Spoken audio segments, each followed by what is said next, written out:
Here are your burning recruitment questions answered by a Tesla internship recruiter.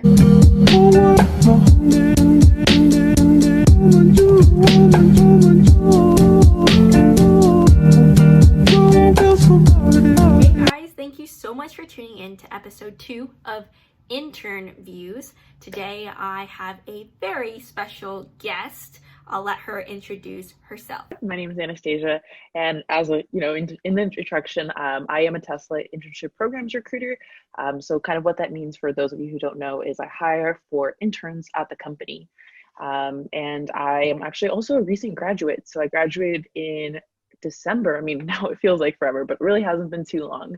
And I started my journey at Tesla actually as an intern almost a year and a half ago. So it's almost going to be 2 years at the company. So I started at the company as an intern and converted to full time in January, and it's been history ever since. Thanks for having me here today. Of course. Question number 1. What's the biggest recruiting misconception you had as a student? I think one really big one that I didn't understand, and I think that there's a lot of mystery behind recruiting as a industry and as a space in general, is that recruiters are actually individuals who are rooting for you. Recruiters are there for you 100% of the way.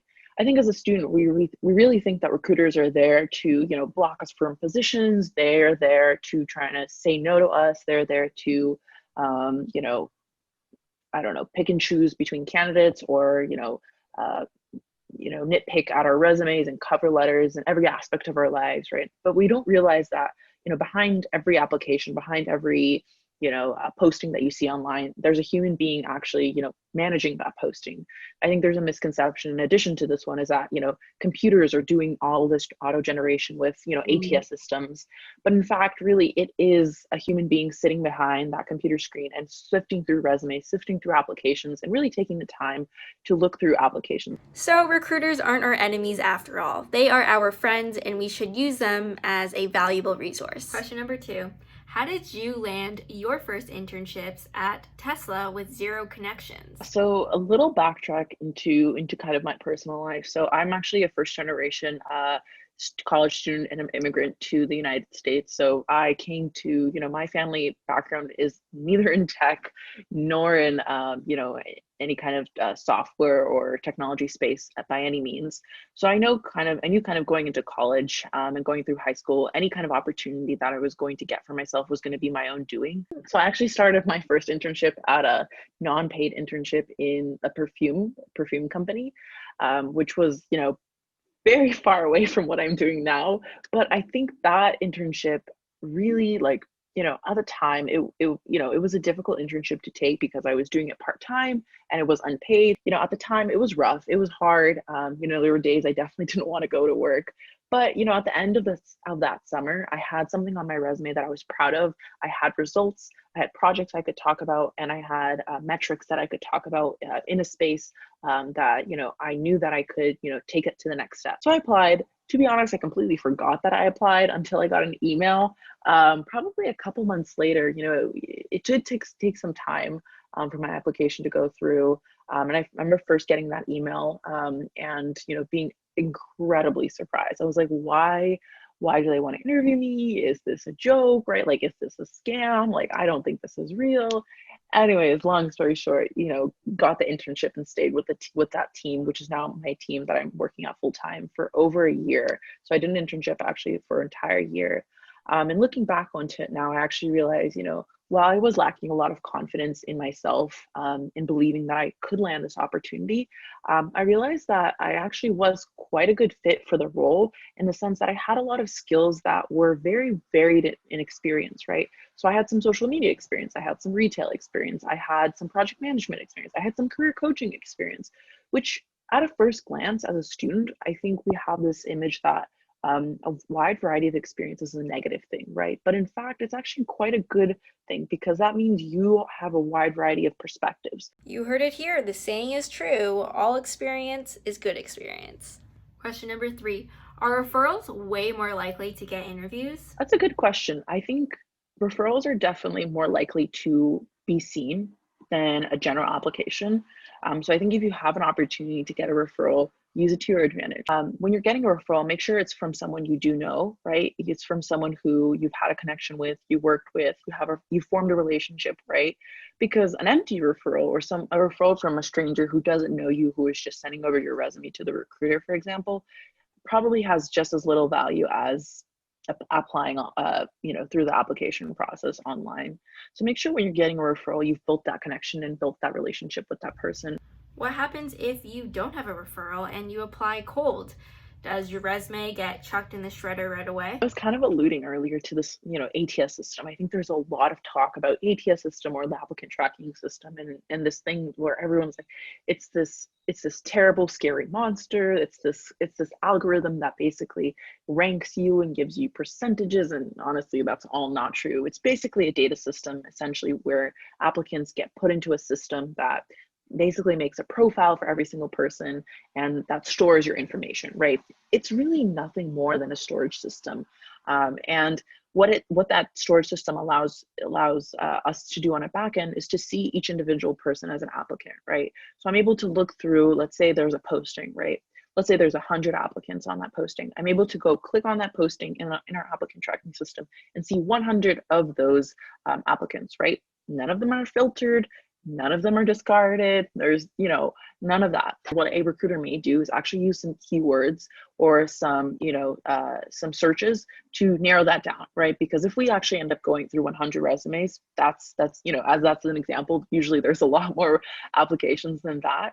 It will take us a lot longer, right? So in order to do a targeted search, we'll use keywords from the job descriptions to actually narrow down those searches and actually find candidates that are more tailored, right? What are your thoughts on cover letters? Are they important nowadays? I love that question, cover letters, because I think it's funny because as a college student, freshman year, I remember writing cover letters that were an entire page long. I think it was like 1.5 margins. It was like, no, it was single space. It was like an essay. I was like, oh, I hated writing them, but I was like, gotta write a cover letter. I cannot apply to applications without cover letters. And I regret that so much because I missed so many applications because I didn't have a cover letter. And I felt like, oh, I can't apply if I don't have a cover letter. Now, being on the other side, I will tell you that most jobs and most companies do not read cover letters solely for the sake of the fact that they have way too many applicants, right?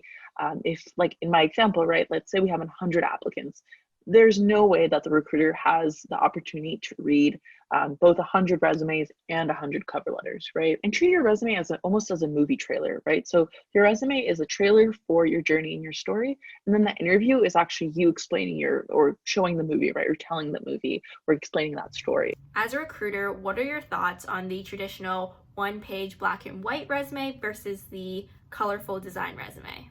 That's like the biggest question, or kind of like misconception slash, I don't know. Everyone always has such a debate on it.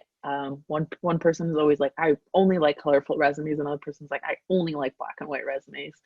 And at the end of the day, I'll preface with this, your resume is up to you. There's no perfect resume. As much as we want a perfect algorithmic resume, there's no perfect resume. One thing I see, and the challenge for me, why I personally prefer black and white resumes, is because a lot of times when I see colorful / design heavy resumes is because, and the reason I kind of sometimes have an issue with that is that people tend to focus more on the design versus the content and the information on the resume. And I think people forget that the purpose of a resume isn't to be pretty, but is to inform and to tell your story. This question I love. Do recruiters care about the prestige of your school? There may be certain preferences companies have for certain universities based on programs, based on majors, based on clubs, based on organizations that have pipelines of candidates that would directly make sense for that